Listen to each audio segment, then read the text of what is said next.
Okay. All right, thanks.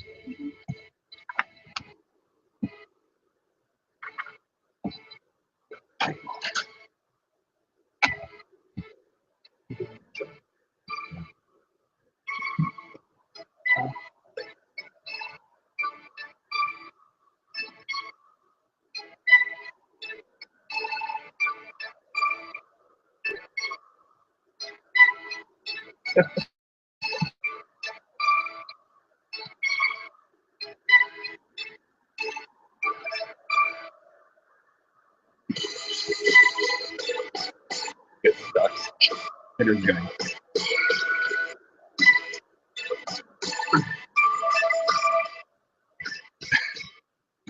Welcome, District 25, to 25 Minutes with Tech 25, as I zoom out our camera.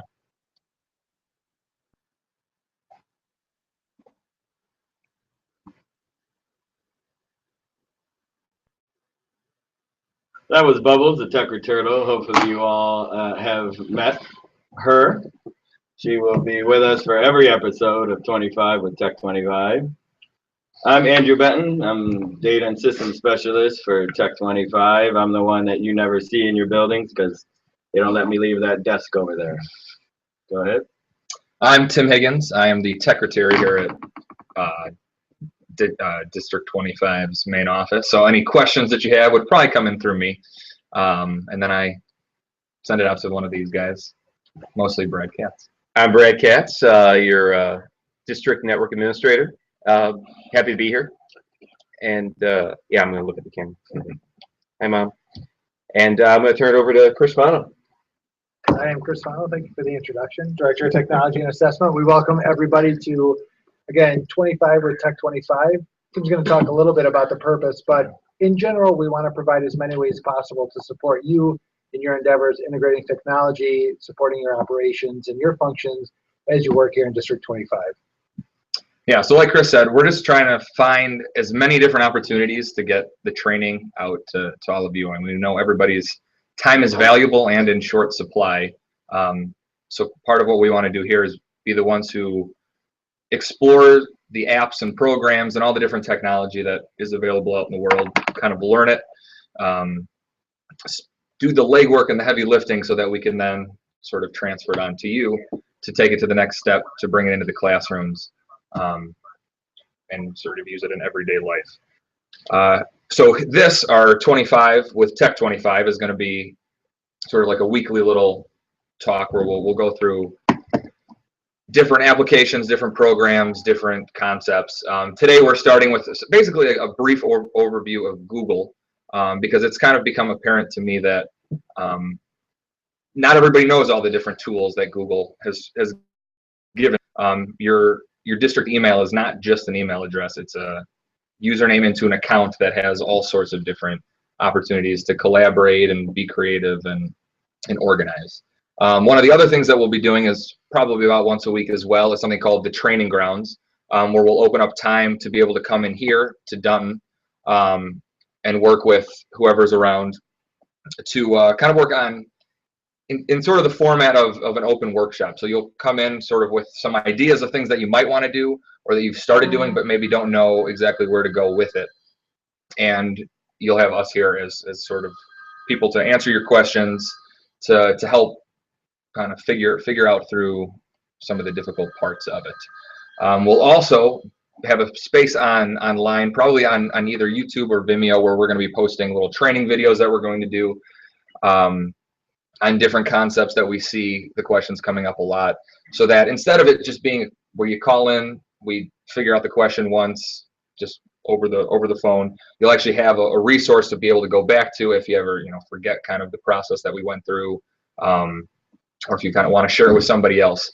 We'll have this place to keep all of these sort of training videos. Right. And before we jump into the content for today, which, as Tim said, is your Google account and everything that I can do for you, we want to make sure you have a chance to reach out to us as well. So on the screen right now, you can see both a Twitter handle at AHSD25Tech. You can tweet your questions or comments to that address. We'll be checking it during these 25 minutes and then responding to them either on air or after the fact if need be. or the email address down there, tech25@sd25.org is another way that you can reach us. Again, questions, comments, anything you want to share about the topic for today, we're happy to address. So with that said, I think we want to go into now the ability for you to kind of just see the different options that we have with the Google account.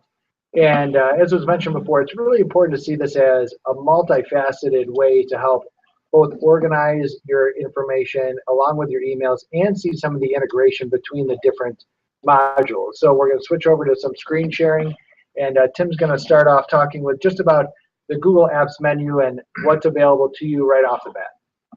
Absolutely. So, like we said before, everybody in the district, basically, no matter what type of staff member you are, will always have a Google email address. Something that typically starts with your first initial, your last name, and then it'll be at sd25.org. And that gives you access to Google. And again, like I said before, most people kind of think of it as just that email, but it is a lot more than that. And I'm going to actually log out here just so we see how it looks. The easiest way really to access this is to just do a simple search for google.com or just go straight to that web address. I know that one way that people have been used to in the past getting email is going to the so basically the district website, to the staff section where it said email. The nice thing about being on Google is we don't have to get to some vague address. You just go to google.com. Sort of the main basic page looks just like this. It's kind of plain. Google, and in the upper right hand corner we have our little sign in button. And so I've made a mock account, but like I said before, it would normally be your first initial, last name. Actually not a mock account. This is a real account that Bubbles, the Checker Turtle, uses. On a regular so you basis. can certainly email Bubbles if you have any questions along reptile lines. Thank you. Yeah, no, that is a good point. That is a good point. I always forget about that. So we're in, and so actually we haven't seen too much of a change on this page. But the one kind of subtle thing that has happened is we see up here under our little Google Plus, it now displays our username. And way over to the right, then we also have it's showing just a blue icon right now, mostly because Bubbles hasn't put a picture up there. But if you had added a picture into your Google Plus account, which is we'll talk about shortly, but it's like a social networking sort of option for Google, your picture would show up here. But the one very important piece that's going to make all of the sort of tools of Google accessible to you is going to be this little button here. This is the Google Apps menu. And as soon as I click on this, you get a little drop-down menu with all sorts of different icons on here. And I'm just going to kind of briefly go through and just sort of talk about and kind of introduce each one and talk about a little bit what it is, and then we're gonna, I wouldn't say dive into some of them, but we'll actually go into a few of these apps, take a look at what they're all about, how they're set up, and just keep in mind with these 25 with Tech 25, we're going to be diving in deeper to a lot of these applications as the weeks go on. So this would be a perfect opportunity to sort of email into the tech25@sd25.org email address. So just let us know what you're interested in. We're kind of starting here with the basics really, and the bare bones basics. But let us know if you want us to go into anything specific. So the first little icon here we have is for Google Plus. And like I said before, Google Plus, you think of it as it's a social networking option. It's similar to a Facebook type idea where you can post different articles, or this is actually where all of these live on-air broadcasts, where the event for it is going to be posted, typically on my Google Plus account. Next, we have our Google Search, which is actually that first page we were on. It just allows you to search Google for anything. When somebody says Google it, that's the button that they're talking about. The third option here is Mail, so our Gmail application here.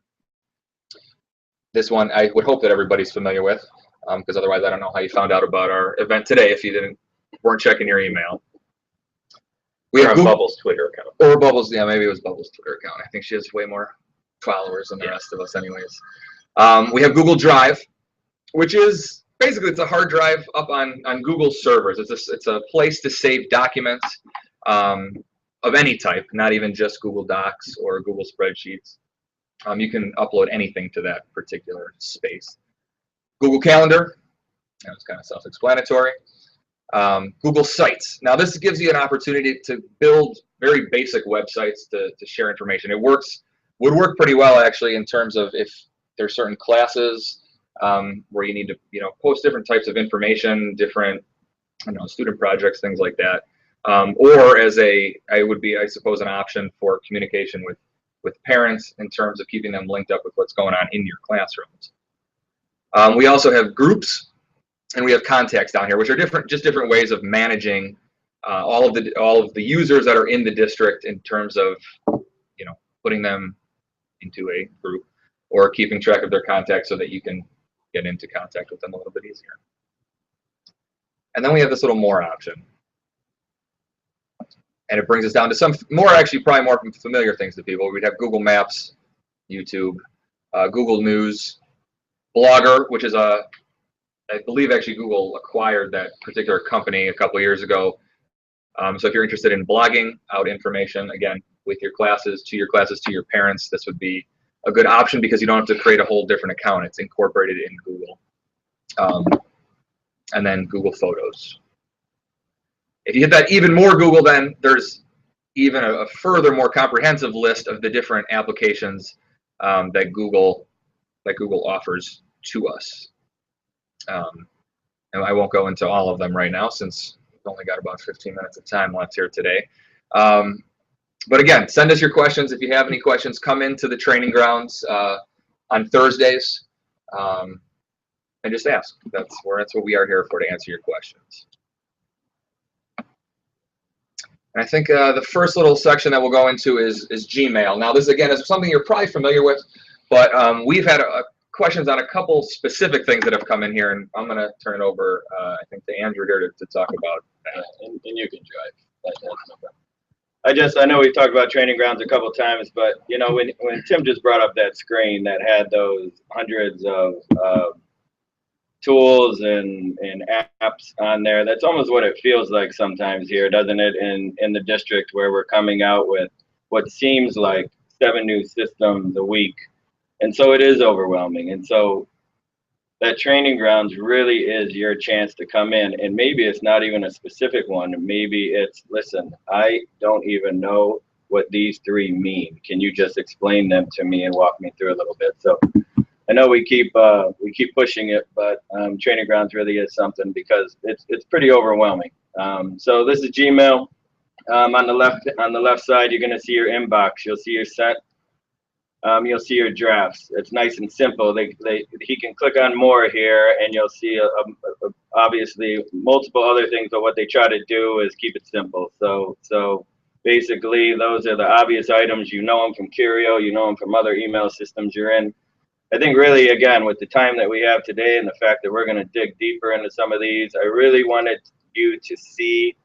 I wanted you to hear about conversation mode versus turning off conversation mode. And so if you were to send an email to a group of 15 people and 10 of those people reply to the email, if you have conversation mode on, all of those replies would actually exist within one row, basically, within one email click. And then you would scroll up and down through the 15, basically through the thread. If you turn conversation mode off, and we'll show you how to do that in a second, you will have 15 individual rows, and every one of those emails, every one of those replies will actually be an individual email. So a lot of you are used to that in Curio. Maybe when you moved over to Gmail, it was the first time you've ever experienced this grouping of conversations back and forth and replies. So if you go click on this little gear, get used to that gear in all of your Google apps. That gear is always going to have settings. So look for that if you're trying to make some changes in your configuration. We go to settings. Here's a lot of stuff, but it's all pretty self-explanatory. Again, I'm going to jump right down to conversation view, and the default is conversation view on. When you, on July 1st, when we move to Gmail, you can turn it off if you're interested in that. It doesn't hurt anything to go back and forth, so go ahead and turn it off for a week and just see if you like it. It'll, again, take you sort of back to the Curio days. If you just, again, you can toggle back and forth. So if we go back to the Gmail, go ahead. We just have to make sure also, as soon as you make that change, that you head to the bottom of this page Oh, yeah. and we save our change. Because if we don't do that, obviously it'll jump back onto our the previous setting that we had. Yeah, go ahead. Right at the bottom there, we happen to see that vacation responder. So that's where, if you're going to be gone for a week, that's where you would turn it on. You can set dates and times. You don't have to, if you set the date and time, you don't have to remember when you come back to turn it back off. But that's where you say, I'll be out of the office for whatever time it might be. And again, save changes.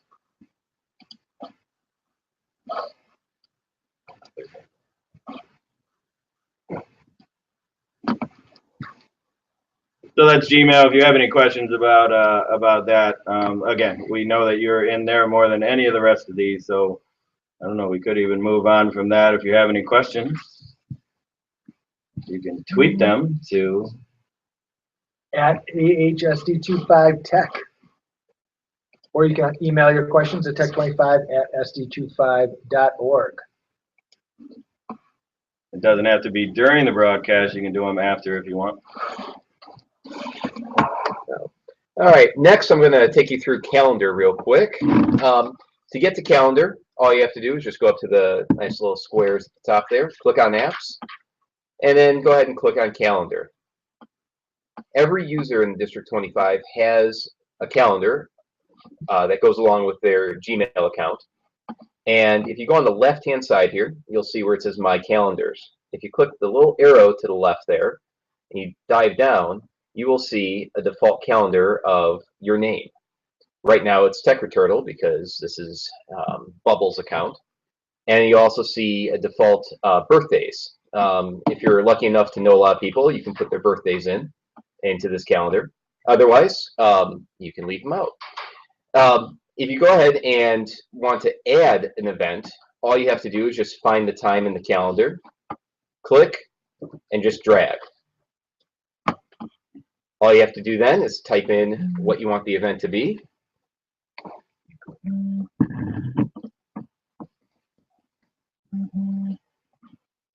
can either edit the event or you can create it. Editing the event will bring you into another screen here that allows you to add a little description to it. You can add an attachment. You can change the color of it, modify the notification time. You can also set it to be a public event, or one of the other nice features we'll dive into later on is being able to schedule events with other people and see when they are available and when they're not available. Up at the top here, you can set it as a reoccurring event. And since it's Bubble's birthday, we're going to go ahead and click repeat. I can click it, make it yearly. And you can set an end or you can say never. So if I click done, and I'm going to go ahead and click save at the top. Now you will see this event show up. And if I go to next year, it will show up again. Another option on the left-hand side here with calendars, you can change the color of your calendar. The default that they have set here is blue, but if you prefer red, all you have to do is just click on this little arrow here and make the change. You can change it as many times as you want. It is totally up to you. You can even pick a custom color if you wanted to. Another piece here, edit notifications, allows you to have Google email you either on new events, changed events, canceled events, or event responses. So if you invite somebody to an event, you will be notified via an email here that they are either attending or not attending. If you don't want to see emails about new events, all you have to do is uncheck it, and then remember to click save up here at the top. I'm going to go ahead and go back to calendar here.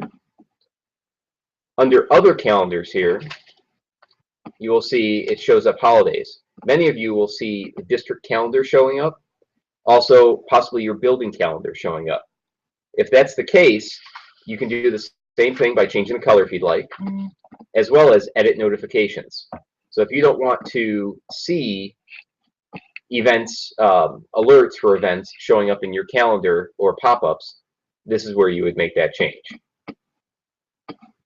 Up here at the top, you have your day, your week, your month view, also agenda.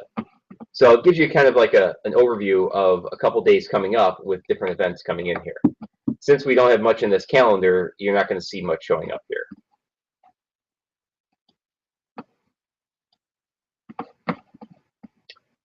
If you wanted to add a calendar, all you have to do is click on this arrow up here under My Calendars and say Create a New Calendar.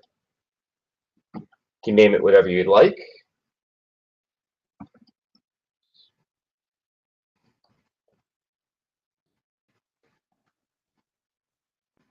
You can also share the calendar with others. You can allow them to just see the details, or you can also show your free and busy schedule there as well. Right now, this calendar would be shared with everyone in District 25. If you don't want to do that, you don't have to do that. You can just put their email addresses at the bottom and add that person. By adding the individual email address, they will get a notification to join your calendar. And I think that's a really important piece for everyone to understand is, you know, this Google ecosystem is really built on sharing with other people and connecting with them, whether it's calendar events or documents that we'll talk about later. So really look and see what your settings are. And if you have any questions about how to share it with specific groups or specific people, ask your building tech, send us a message, because the sharing is really the power of having all of these apps together. Okay. Since we're on the subject of calendars as well, I know, so what we've actually done here on our District 25 account is we've built all of the building calendars here under an account that we manage. And I know that it's happened sort of over the course of the last couple of weeks that once we've shared it with those particular school groups, some people have not gotten them, maybe because somebody wasn't included on the building email group for a whole department of different reasons. So that would be another opportunity to email us, and we can just add you to that group and make sure we share those calendars with you so that you know what's going on in your building, so that you see the professional development calendar in the District 25 calendar. Yeah, we did have a tweet come through, Brad. Maybe if you could talk a little bit about it. Our tweeter was curious about what the bell with the red 4 up in that menu bar is. Oh, this right up here? Mm-hmm. These are notifications from Google+. So since this is a newer account that we set up for Bubbles, it just gives some welcome information. You'll also see, as people add, make you a friend under Google+, you'll see that actually showing up here as well. So Tim here added Bubbles to his circle. Circle is figured like a circle of friends. And by just seeing these notifications, you just closing them out, that's really all they're about. That's great. Thank you. Thank you for the tweet. Obviously, keep those questions coming. We'll take them anytime. We've only got about 3 minutes left here, but I at least want to show, and maybe this is where we can lead off with next time, is the idea of Google Drive. So mail is kind of the dominant player. Everyone thinks about their email and their calendar, getting their world together. But Google Drive is really an important component that I think everybody could benefit from. So again, just clicking on the app, you can go to Google Drive. And in here will be not only the documents that you can create, but also documents that can be shared with you from other people. And so whether it is a word processing document or a spreadsheet or even a presentation are just a couple of the formats that you can create and share within Google Drive. So we're going to go over some very basic information here, and then we'll go in more detail in future episodes to really leverage the power of what Google Drive can do. And Chris, I just wanted to add something really quick. Just recently, Google announced that education customers will have unlimited storage. So with Google Drive and Gmail, you can put as much stuff up there as you want.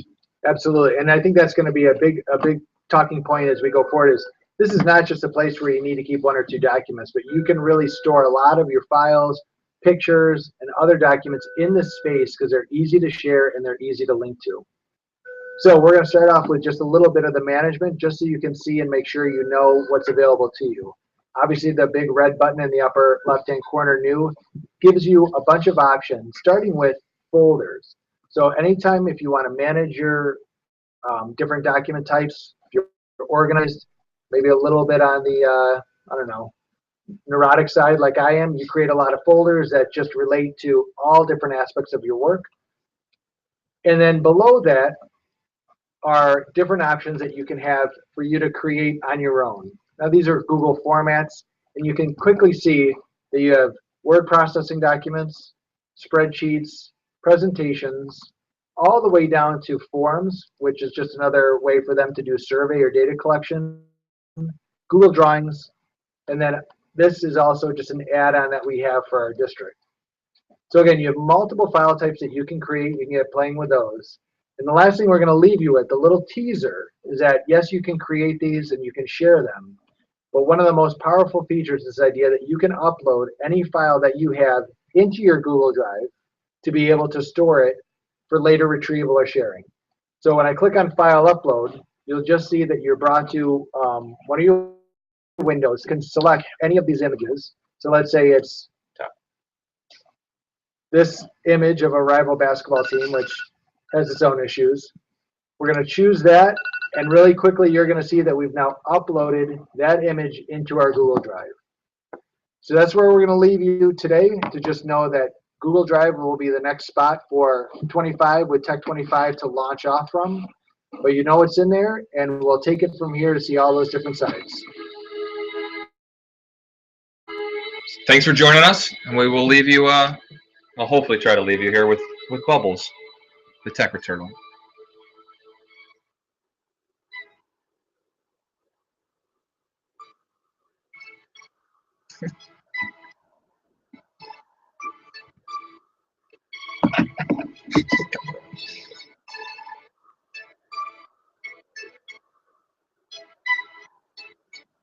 We'll get better at this part.